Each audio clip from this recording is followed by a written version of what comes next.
Hi there, welcome to another presentation for our Sound Healing Conference. Today we have Eileen McKusick. Hi, Eileen. Hi, David. Welcome, welcome. Thanks. Eileen is a pioneer in the fields of human biofield, therapeutic sound, and electric health. She's a researcher, author, inventor, educator, and practitioner. Eileen's been researching health since 1987, and specifically how sound impacts health since 1996. She's the originator of biofield tuning with thousands of students trained worldwide since 2010, the founder of the Biofield Tuning Institute, which conducts grant-funded, IRB-approved, and peer-reviewed studies on the human biofield, and author of the award-winning best-selling book, Tuning the Human Biofield, Healing with Vibrational Sound Therapy, as well as the upcoming book, Electric Body, Electric Health. So what have you been up to lately?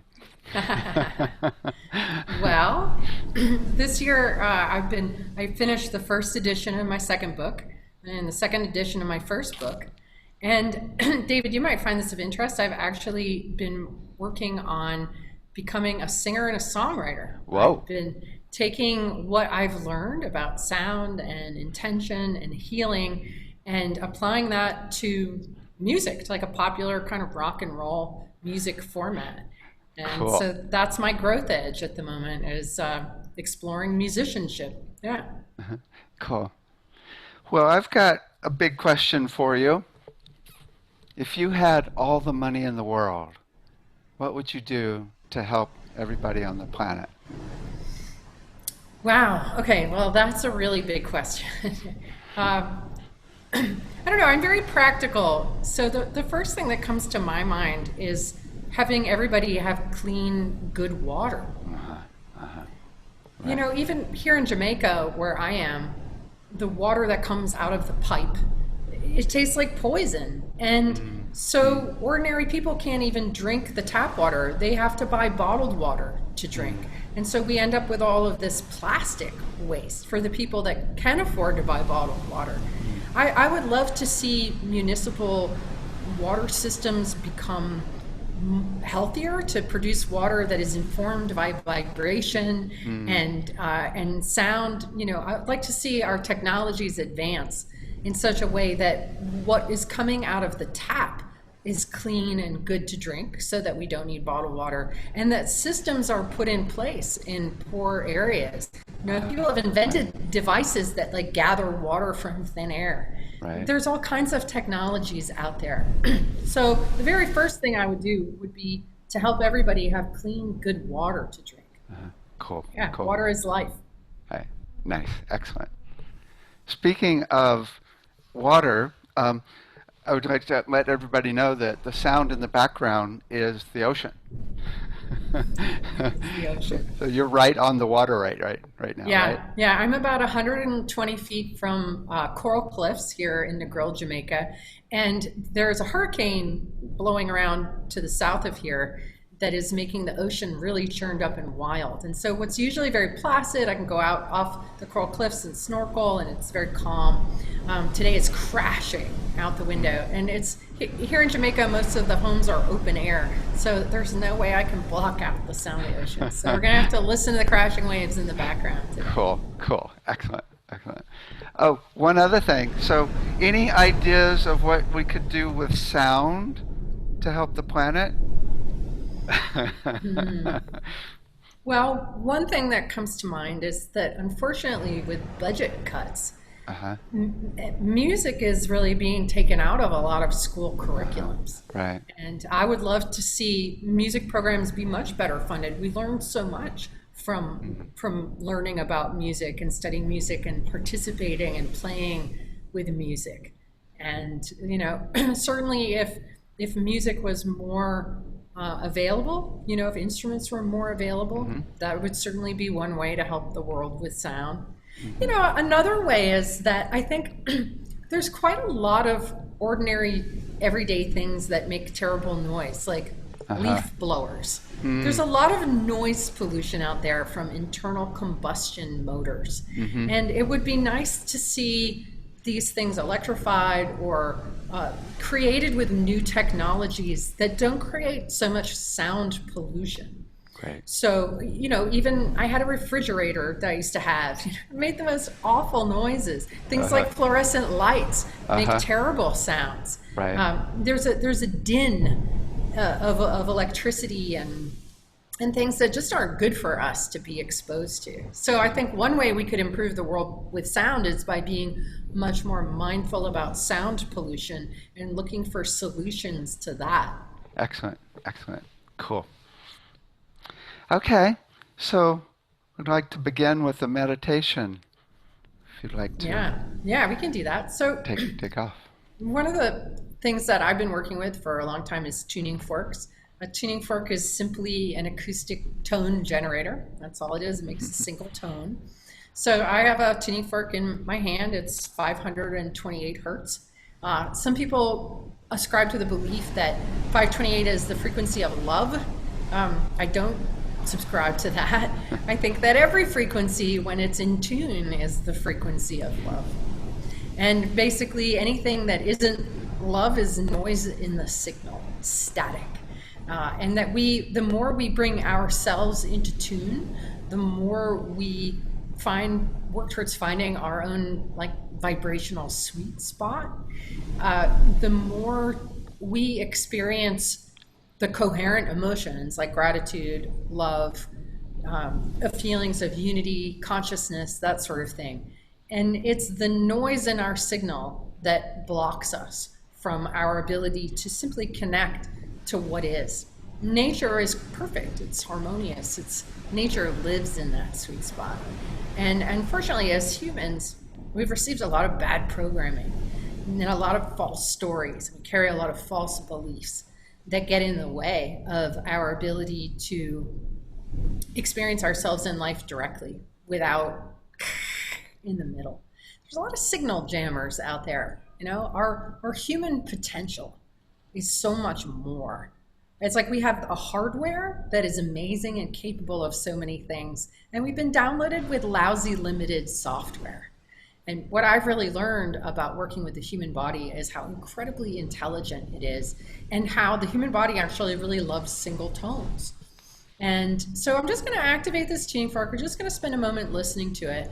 And while we listen to it, I want you guys to breathe into your belly. So to take a breath deep into the belly in the area behind and below the navel. Really fill that up. And when you exhale, I want you to use your mind, your energy, to push that energy of the exhale down out your tailbone or out your legs and out your feet. It's called a centering and grounding breath. And it just kind of brings us into our body and into presence in this moment. Okay, so I'm just going to activate the fork a few times and invite you to just listen and breathe while I do that.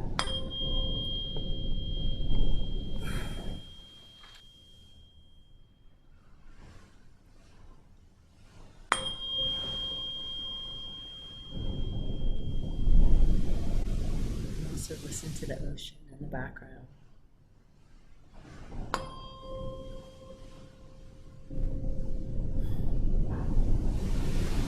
Really deliberately pushing that energy down and out the feet.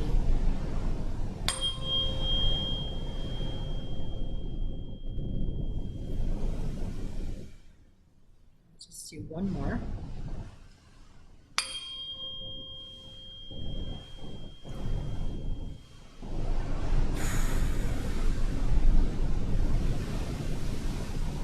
Good. And that's it. Sound has been used forever to bring us into a relaxed, aware presence. To me, that's the aim of sound healing, is to bring us into the now. And just by listening to a single tone, you can do it with a gong or a bell or a bowl or a fork. You just let your brain relax out of beta and into an alpha state of just listening and breathing and being present. Yeah, good. Okay, that's it for that, David. Just a little simple one. Nice. Okay, tell us about your presentation today. Well, today I thought it would be kind of interesting to talk about the science of sound healing. I was actually just in an interview earlier, and somebody asked me to explain the science.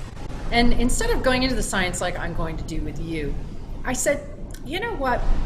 We really don't need science to tell us how sound and music affects us. We can experience it with our own bodies. We've all had the experience of listening to music that feels empowering or stirring or uplifting or energizing or terrible, like it's a noise that we want to shut off. We've all had the experience of a particular song making us sad, right? Sound has the power to move us. It has the power to move us. And we don't need any kind of study to explain that to us because we all know it. We all know it. And we've all been conditioned to defer our own visceral knowing to the authorities of science, the Church of Science, to tell us what's going on and how it works. And so before I start talking about the science, I just really want to invite people to resonate with their own knowing. We know. But there are some mechanics to what is going on in the body. So one of the things that I've really discovered, one of the big ahas for me in studying health and bouncing sound off people, I've been bouncing sound off people for almost 25 years, just with tuning forks, like sonar, bouncing sound off to them, and then listening to the ping back. And in that ping back, there's so much information because everything in our body is in motion. And anything in motion makes waves, and waves propagate. They propagate away from us. So we've all had the experience of getting a bad vibe off of somebody. We've all had the experience of meeting somebody and having instant resonance where we just love them immediately because it doesn't have anything to do with what they say or what they look like, but rather how they feel and how they make us feel. Because we really exist in the space between each other. And we are constantly engaging in these subtle field interactions. So our body is electric. Our body is powered by electricity. And this is something that we don't really talk about. We're very chemically and mechanically oriented in our culture, especially when it comes to medicine. If something goes wrong, you need like drugs or surgery or supplements or something like that. The electric aspect of our being is the most primary aspect of our being. And yet we never really learn about the electrical system as a whole. Most people get that their heart is electric. Like if your heart stops, you jumpstart it with electricity. If your heart rhythm goes kaflooey, they put in a pacemaker to regulate the electrical activity of the heart. So the heart is electric. Our brain waves, if you've ever gotten an EEG, they're measuring the electrical activity in the brain. So we know, okay, our heart's electric, our brain's electric, our nervous system, yeah, that's electric.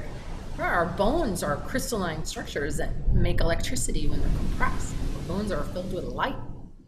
Our blood carries a charge, our fascia, our collagen microfiber system that goes throughout our entire body is an electrical semiconductor. So we've been kind of missing the forest for the trees by looking at all of these things separately instead of looking at them all as a system in its totality.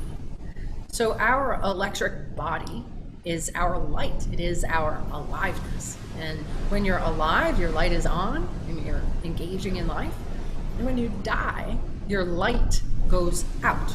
So the body is still there, but the light, the juice, the electricity is not there anymore.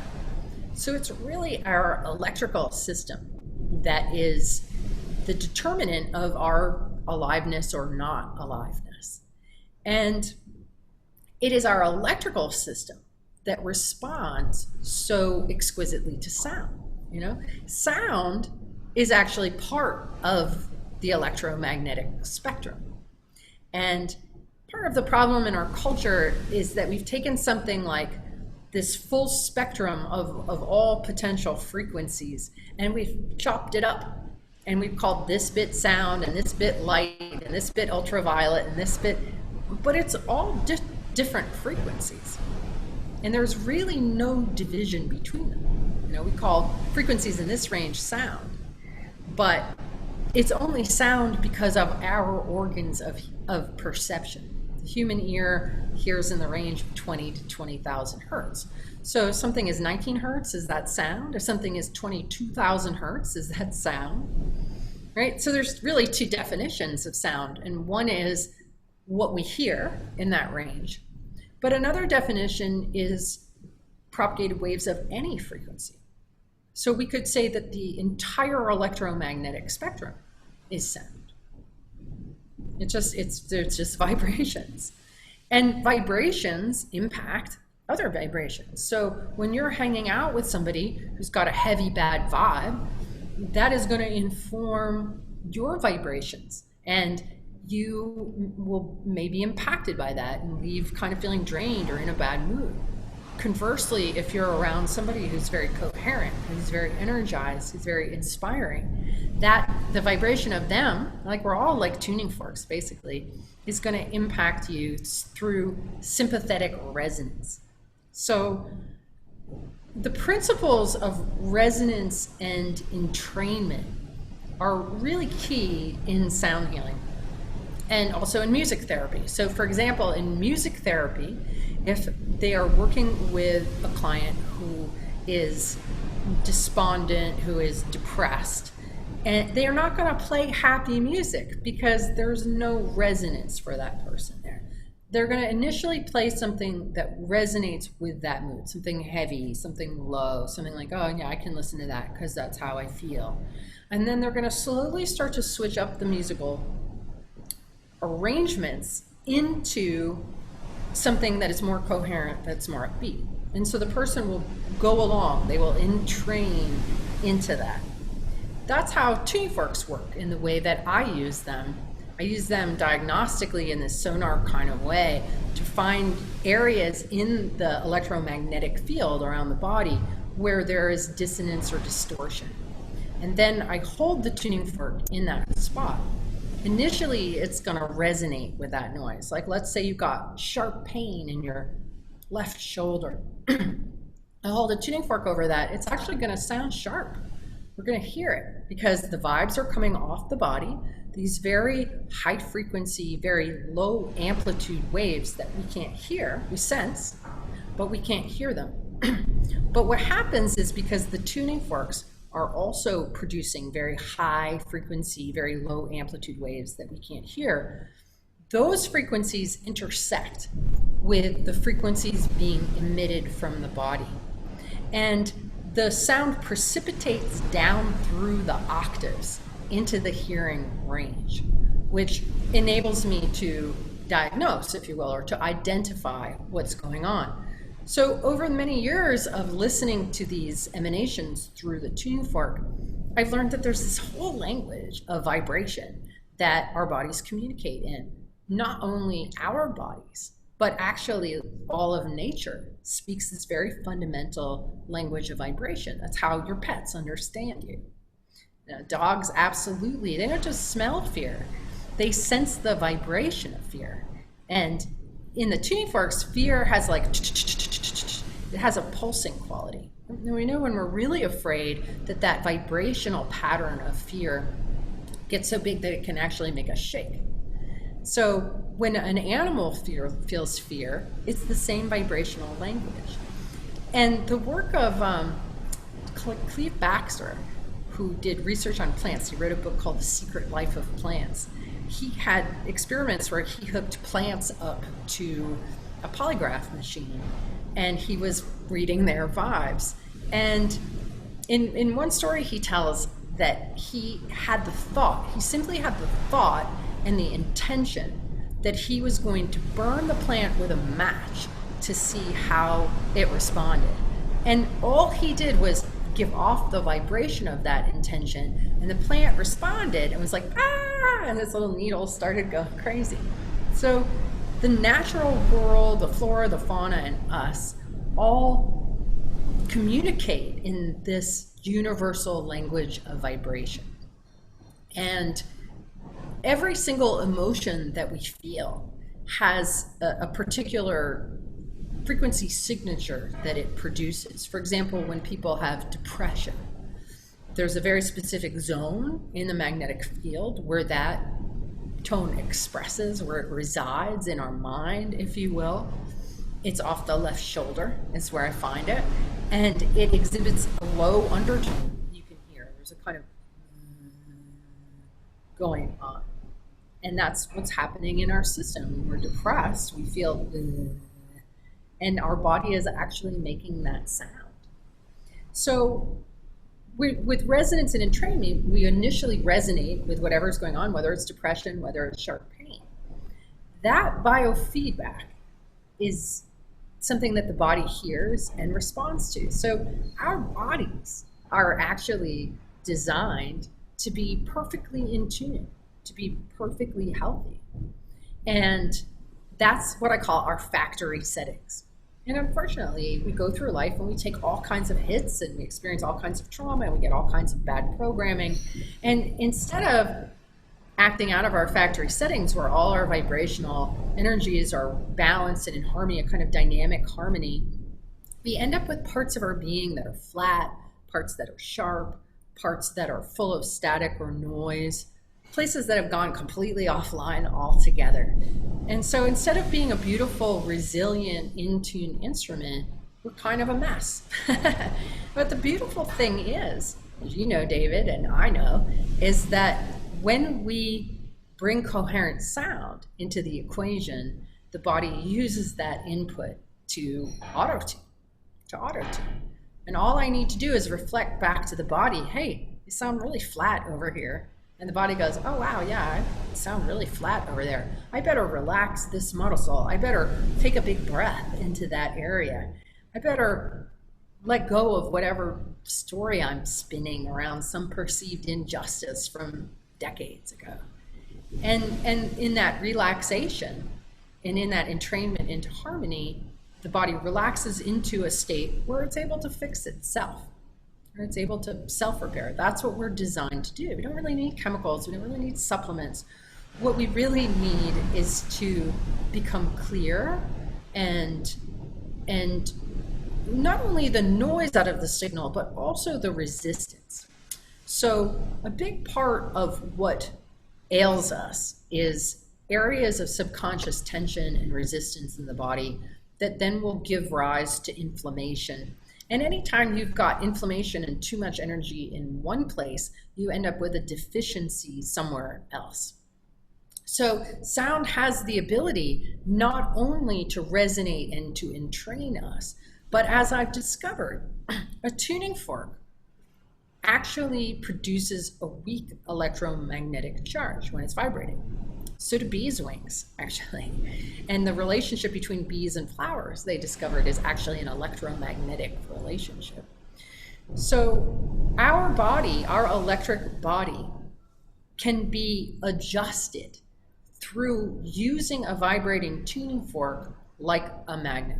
Okay, so the human biofield, in my definition of it, is our electrical body. So anything that has an electric current running through it has a magnetic field around it. And this is basic physics. This is a law of physics. Anything with an electric current has a magnetic field. Our body is no different. We have an electric current running through us. We have a weak magnetic field around us. But this magnetic field can't be separated from the electricity in our body. It's all one system. It's all one system. Another thing that we know from physics is that magnetic fields guide and inform electric currents. So when we work with sound in the magnetic field of the body, we can actually find areas in the magnetic field where there's congestion. And there's often, usually almost always, corresponding congestion or resistance in the physiology as well.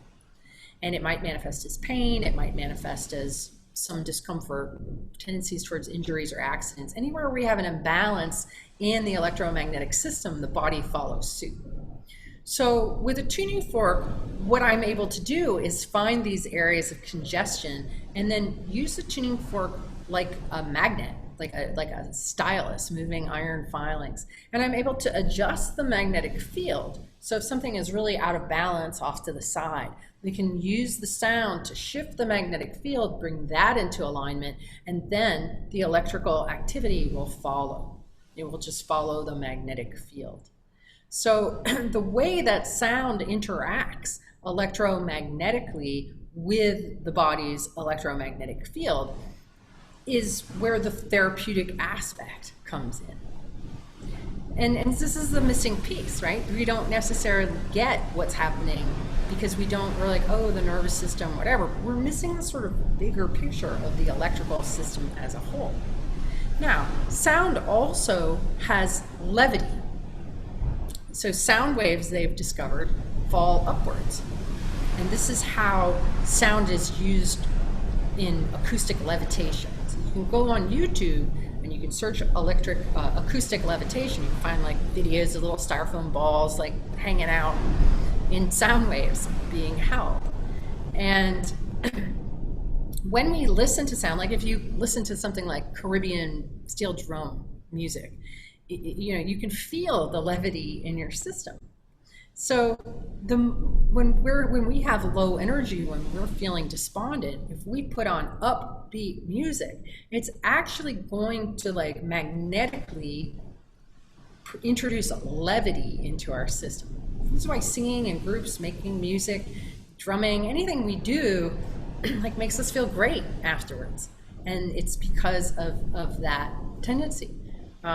Sound can also be creative. It can be syntropic. It can also be destructive or entropic if we're around bad sounds. And it could even be the voice of some terrible parent that somebody might have had who is always speaking there at us. That's going to create entropy. That's going to create dissolution in our system. But we can also, somebody can speak very lovingly and very kindly and in an uplifting way. And then that's going to be syntropic. It's going to help us feel more ordered. It's going to help us feel more present.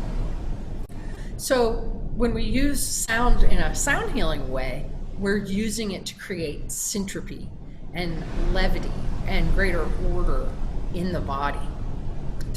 Just through these words that we don't even really think about so much. The more we understand the language of what's happening and we can apply it.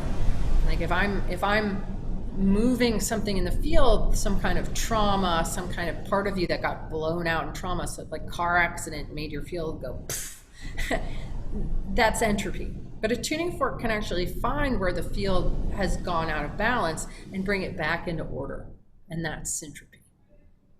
So that's some of the ways, right? And then there's another thing that's coming to mind too, something that most of us don't have a word for and don't know about. And that is that on all of our cell membranes, we have these little antennas that are called primary cilia. And these house what are called microtubules. And these microtubules and cilia act as antennas, and they're able to read and respond to vibrational information in the environment. So if somebody is using a laser, for example, for light therapy, the vibration of that light is being picked up by these antennas. The coherence in that signal is being transmitted to cells. So not only are they receivers of vibes, they're also transmitters of vibes. So anything that's going on in the cell or in a system is going to be transferred. It's going to be broadcast through these. I've come to see that all of our memories are stored in standing waves in the biofield. And my work has been to map the biofield and to discover that specific areas hold specific memories. So if there was a very specific trauma that happened around your father when you were 10, I'm going to know exactly where we're going to find that. And we can stick a fork into these very specific memories and change the way that the body is referring to them. So rather than memories being stored in the brain, I've come to see that they are stored magnetically in these standing waves, and that that information is transferred to the cells, to the body, through these microtubules. Now, what they've observed is that Alzheimer's patients have microtubules that are no longer functioning properly, which means that the memory is still there in the electromagnetic system, but the apparatus for retrieving those memories and bringing them into the body, into cognition, has failed. So to me, our microtubules are really this, they're called like a quantum interface between the vibrational reality out there and then how that affects our bodies. When I've done work with sound, going deeply into the microtubules, like listening very deeply to them, I found that there are some in the system that are all like curled in like this, where, you know, if you grew up with parents who are always fighting or any kind of physical, mental, or emotional abuse, there's some part of you that contracts and pulls in and is no longer kind of alert and sensitive and feeling into the environment and being aware, and, you know, it's become guarded. And so our perception of ourselves, of the world around us, becomes diminished and desensitized. So I think the microtubules are a really big missing piece in like the interface of how, like, what is the exact science of how sound is impacting the body. Certainly when I learned about these antennas, a big light came on, because most of us just think about chemistry and like lock and key, and, you know, and intuition becomes something that like some women may have. But really, these microtubules are our wave, what I call our wave sense. They are the part of us that picks up and responds to vibrations in the environment. If you're getting a bad vibe off of somebody, your microtubules are doing this. They're going, not digging that energy coming in. So I think knowing about those little antennas and how they're constantly sensing and responding gives us a lot of insight into why and how our bodies respond to sound. So that's all I got for this moment, David. Do you have any questions from listening to all that? Yes.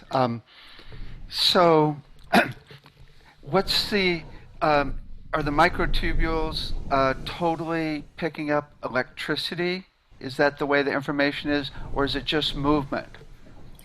You know, that's a really good question. I mean, one of the questions that I've asked people over and over again, what's the difference between what we call sound, what we call light, what we call electricity, what we call music? Like, what's the difference between, you know, because it's measured in hertz. We talk about brain waves that are electric. They're like, this range is 7 to 10 hertz. This range is, right? Why is that electric and not sound? And how, what is really the difference between the two of them? So the kind of standard answer to that question is that sound requires a medium to propagate through, but light doesn't. Okay, so we've been taught about the empty vacuum of space, that there's nothing there. It's totally empty. But it's okay, because light waves don't need a medium to travel through. Okay? To me, that is a completely ridiculous assertion. Like, of course waves need to travel through a medium. Like, what I've learned is that there really is no such thing as the empty vacuum of space. Space isn't empty. Space is filled with plasma. And beyond that, everything that we're in is filled with ether. And it's the removal of ether and plasma, because most of us didn't learn about plasma in school. You know, we learned about solid, liquid, and gas. We learned about 3 states of matter. We didn't learn about the other 2, plasma and ether. You know, and plasma, well, that's becoming more scientifically acceptable. You know, for years, scientific press releases talking about the cosmos would point to things like nebulas, these glowing nebulas, and call them hot gas. Okay, they're not a hot gas, they're electrified. It's a plasma. It's electrified. And our sun is a plasma, the solar wind is a plasma. When we get a big coronal mass ejection and it hits our upper atmosphere, we get northern lights, which are an electric phenomenon. That's our upper atmosphere going from dark current mode to glow mode. And then there's arc mode, sparks, lightning. So we live in a very electrical environment, and the electrical aspect of our environments and our bodies is something that we're not taught about. So I believe that space is filled with both ether and plasma, and that light travels through this medium, just like waves travel through the ocean. And so light needs a medium to propagate through just as much as sound does. The other thing that's very confusing about trying to understand sound waves is that we're told that sound is a longitudinal wave, which means, it's bouncing up against molecules and moving along. And yet it's always depicted as a sine wave, as a transverse wave in 2D. So we start thinking about sound as something that does this. But sound doesn't do that. Right. Sound propagates spherically, spirally, and geometrically in every direction. It is filled with geometric information, and this is very evident in cymatics. If you look at a cymoscope or cymoglyphs, you see the geometry that's inherent in sound. It's full of patterned information. Right. So there's a lot more going on when we're talking about waves than right? The difference, what's the difference between sound and electricity? We have to go into a very big conversation in order to kind of unpack that. It's interesting because the only thing that is different, which is not even that big a deal, is that a lot of people think you go higher and higher with sound frequencies and you get to electromagnetism, and that's not the case. But I think what you said earlier in your presentation is really the whole deal, and it's really the coherence versus the chaos in the waveform, and that's really what so it's like the waves are just carriers of information, like you just said, and that's really the whole thing. So if you're getting a sound wave that's coming from around you and it goes into the body, well, the electromagnetic part is going to be there, but it's going to correspond precisely to the chaos or coherence, right? It's interesting because it makes me think, okay, how important is the water in the cell as opposed to the microtubules? Because also it's like I get really excited because I think, okay, how can we start messing with those microtubules in a really positive way, right? I mean, if we figure out their mechanism, then we can do very specific electromagnetics, maybe a combination of sound, electromagnetics, light, that will really calm those suckers down. So we go, whoa. Right? Yeah, right? Absolutely. I think there's still a tremendous amount of research that can be done there. Absolutely. I mean, but it's happening all the time anyway. We're constantly responding to sounds in our environment. We're so much more impacted by sound than we realize. When I started working on my master's thesis in 2010, it's called Exploring the Effects of Audible Sound on the Human Body and its Biofield. And my book, Tuning the Human Biofield, is based on this master's thesis. I was really amazed at the dearth of information on studying how sound impacts the body. That there was practically nothing to be found. There was information on music therapy, and there was information on things like quantum touch and hand therapies that are similar to what I do with tuning forks. But as far as really understanding how sound in the audible range affects the human body, there was nothing. It was so astonishing to me. Just rhythms. Like there's research on rhythms, but that's about it. Yeah. So there's so much more to learn and to discover here. But then I realized something, David. Where all of the research on frequency and sound has been happening for the last few decades? Where? In the military. Oh, right. Mm-hmm. And it's not for good. Yeah. And Yeah. I think that's why I found so little information on frequency research, because it's all been co-opted by DARPA and, Yeah. you know, It's amazing, the number one thing that hasn't been researched and proven is stable, consistent vibrations and how they affect us physically, mentally, emotionally, and spiritually, right? And that's like the basis of the whole thing. It's really the basis, it's the most important thing of all. And it seems like that's the research that needs to be done, because I've come to believe that, the frequency, and it seems like you subscribe to this as well. I don't know though, but the frequency is not as critical as the stability, exactly. right? And that's why often tuning fork will work even regardless of the frequency, or a sound bath that will work regardless of what tones people are using, because it's all stable, consistent vibration, which is overcoming that chaos of fear, anxiety, even depression, all the including anger, all the different emotions that are breaking our system down. Absolutely. And that I absolutely subscribe to that, because people are always asking me, well, what frequency fork do you use for this? And what frequency fork do you use for that? And I'm like, that's not how I work. That's not what I discovered. I've seen information that says something like the healthy frequency of a kidney is 139.2 hertz. But maybe that was figured out on a 6'2", 300-pound guy. Like, Yeah, is that the who same knows? frequency for a 5'1", Right. 90-pound woman? Right. I don't think so, And besides, what I've learned is it isn't about what's going on in the organ. It's about what's going on in the field. And the field is holding the record of your life. So the reason why your kidneys are going south is because of the repeated betrayals that you have experienced from your family of origin that has put an emotional hurting on you, that's caused this chaos and collapse, because it's given you bad blood. And now your kidneys are struggling because your record holds so much chaos. Right. And so me sticking 139.2 fork on your kidney is not going to solve the problem that's in your field. Me using any frequency tuning fork and coming in and finding those patterns and introducing order into those memories and those zones is what is going to relax the body enough so that it can then fix itself. Cool. Maybe one day you'll find the frequency pattern, or a way to find the frequency pattern of the field. But I bet, just like everything else, that it's different from person to person, right? And yeah.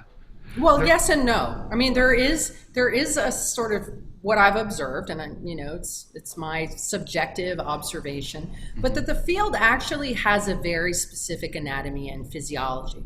For example, there are two structures that run about 10 inches on either side of our body that seem to contain like the DNA stream information of our ancestry. I call them the ancestral rivers. And when your tuning fork ends up in an ancestral river on the left side, it's reading all of that inherited information from the mom, and on the dad, it's the right side. And it has a very different feel than, you're moving along through the field, and then all of a sudden you hit the structure and it feels like a river, and the sound really changes. So, there are definitely zones that I've discovered that certain emotions get recorded in these different zones. There's a standard kind of anatomy and physiology of the field. But what I learned from the last study that I did is that in a client-practitioner relationship, I am going to find different things in you than another practitioner might, because of sympathetic resonance. Because, I might find, the breakup that you went through, because, wow, that kind of resonates with a breakup that I went through. And so it's really obvious to me that that's there. We really exist in the space between each other, and our magnetic fields bring out different things. So our fields are very hard to study, because they're constantly, what is coming to the surface, in this environment at this time of day with this person, after this experience. It's a dynamic, continually changing flow. Yeah. I've got a question for you, and I'm sure you've gotten this question quite a bit. How does the biofield system that you've mapped out correspond to the Barbara Brennan system of auras, or does it at all? So I think the Barbara Brennan system and other systems as well divide the subtle bodies up into different bodies. So you've Uh-huh. got like the etheric body, the emotional Right. body, the mental body, and they're different densities. Mm-hmm. Uh, my perception of the field is somewhat different. I see the electric body as a toroid, so it's a like a sphere with a spiral down the middle. We have this sort of central channel that has bidirectional electric flow. So we draw positive energy from the sun down through our head. It spirals down the central channel and then we ground it at the earth. We draw a negative current up from the surface of the earth and it spirals, but it also goes around, it forms this outer boundary of our field. So just like the earth has the magnetosphere, we have like this sort of magnetic bubble that we're in that protects us from too much incoming solar radiation. The sun also has this magnetic bubble around it, and it's bounded by a membrane. It's in plasma physics are called double layer plasma membranes.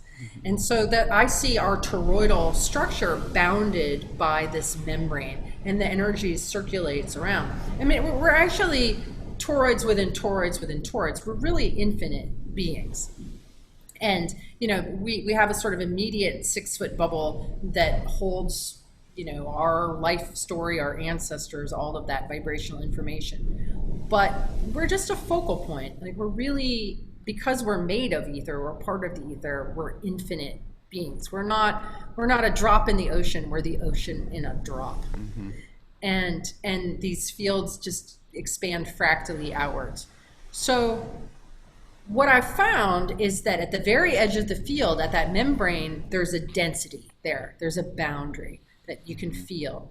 And then as you move in towards the body, I don't notice any difference in gradient at all until I get to be about 10 inches off the body, where those ancestral rivers are. But there's also a kind of, you know, our electromagnetic field from 10 inches out or 10 inches in is stronger than it was out there. And then when we get really close to the body, like 3 or 4 inches away, there's an even stronger magnetic field there. So it's kind of like the Earth's atmosphere and how there's different gradients of density in the Earth's atmosphere.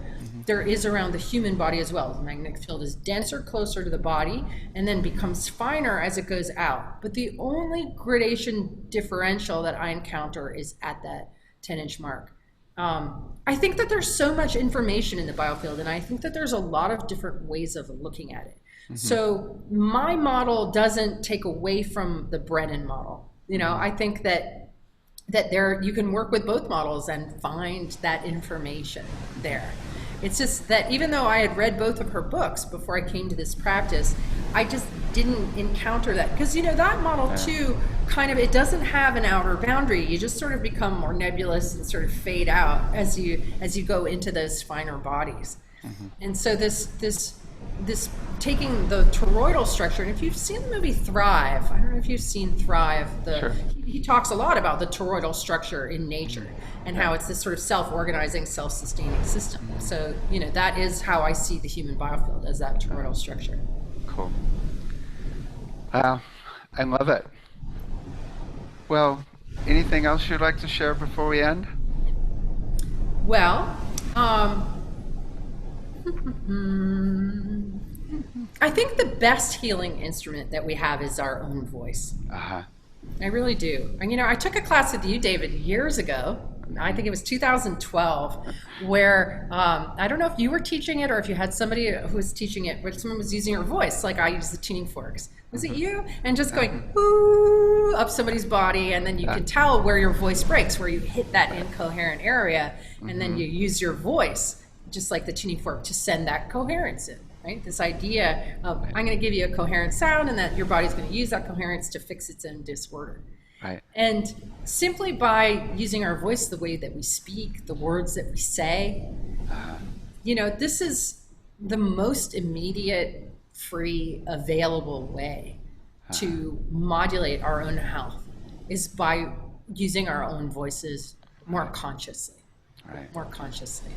And and taking the time to really explore our own human instruments, to not try to ascend into 5D, but to descend into the human instrument that is your beautiful body, and to enjoy the experience of here and now without trying to ascend to something nicer at some point on the horizon thinking. Yeah. You know, what we have is our bodies right here and right now, and the voice can be such an instrument of pleasure, of healing, of joy, of creativity, of syntropy, of all of that. So, you know, as much as I love toys, I love my tuning forks, at the end of the day, you don't need to buy anything. Right. You know, you just need to use your voice more consciously and intentionally and lovingly.